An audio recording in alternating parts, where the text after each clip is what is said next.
UTL solar, solar लावणार आणि सबसिडीही मिळवून देणार।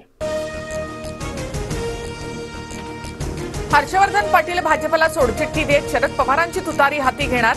उद्या सकाळी 10 वाजता पत्रकार परिषदेमध्ये निर्णय जाहीर करणार। हर्षवर्धन पाटलांच्या मुलासह कार्यकर्त्यांकडून व्हॉट्सअॅपवर पक्षाच्या नावासह तुतारी चिन्हाचं स्टेटस, तर इंदापूरमध्ये पाटलांच्या घराबाहेर कार्यकर्त्यांकडून फटाके फोडत जल्लोष। भाजपमध्ये अन्याय झाला तरी मूळ पक्ष सोडत नाहीत, मात्र हर्षवर्धन पाटलांचं मत वेगळं असू शकतं, चंद्रकांत पाटील यांची प्रतिक्रिया। अरुण गवळी यांची मुलगी गीता गवळी ठाकरे गटाच्या संपर्कात भायखळा विधानसभेतून इच्छुक असल्याची माहिती। मिलिंद नार्वेकरांनी गीता गवळींची दगडी चाळीमध्ये भेट घेतली।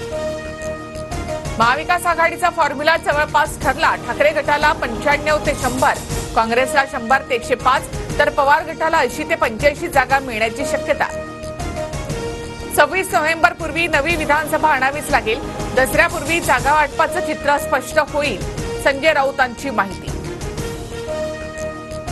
दसरा मेळाव्याला शहांच्या वक्तव्याचा फडशा पडणार। मशाल गीताच्या लॉन्चिंग वेळी ठाकरेंचा इशारा, तर एकनाथाच्या नावाने तोतयेगिरी करणारे खूप दिसतात, ठाकरेंची शिंदेंवर टीका।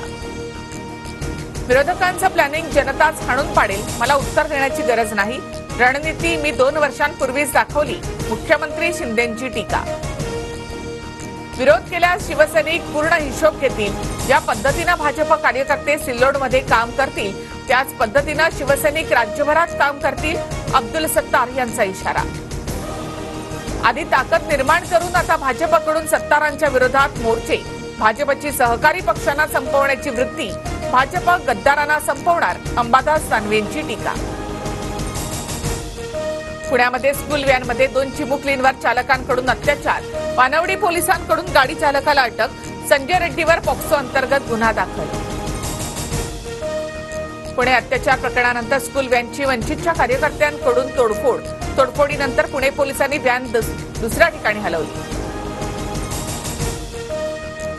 काही स्थानिक नेत्यांनी आरोपीला पळून जाण्यामध्ये मदत केली, अशा घटनांमध्ये राजकीय पक्ष वगैरे बघत नाही, आरोपीवर कडक कारवाई करणार, फडणवीसांची ग्वाही। पुण्यातील घटना हादरवून टाकणारी, राज्यात कायदा सुव्यवस्था अस्तित्वात नाही, सुषमा अंधारी यांची सरकारवर टीका।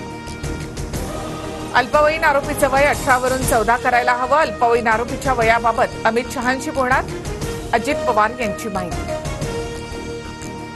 अक्षय शिंदे एन्काउंटर प्रकरणामध्ये न्यायाधीशांनी वकील अमित कटारनवरेंना झापलं, प्रसिद्धीसाठी एन्काउंटरस्थळी तपास कसे करू शकता, न्यायाधीशांचा सवाल, तर जखमी पोलिसाचा अहवाल सादर करण्याचे निर्देश।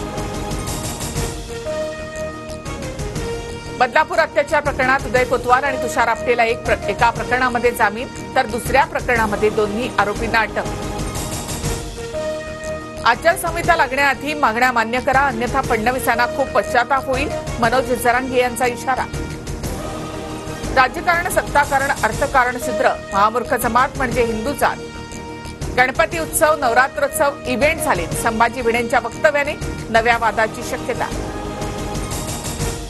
हिंदूंना शिव्या देणाऱ्या भिडेवर हिंदूंचं सरकार काय कारवाई करणार, संभाजी भिडेंच्या वक्तव्यानंतर नाना पटोले यांची टीका।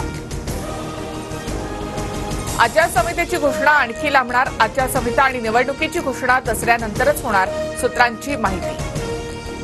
निवडणूक पूर्व योजनांमुळे मोठा आर्थिक बोजा, लाडकी बहीण योजनेमुळे वार्षिक 46,000 कोटींचा भार पडणार, वित्त विभागाकडून अनिश्चित आर्थिक स्थितीबद्दल चिंता व्यक्त। यूएईमध्ये आजपासून महिला T20 विश्वचषकाचा रणसंग्राम, उद्या भारतीय महिला संघाचा न्यूझीलंडशी सामना, तर 6 तारखेला भारत पाकिस्तानशी भिडणार। UTL सोलार, सोलार लावणार आणि सबसिडीही मिळवून देणार।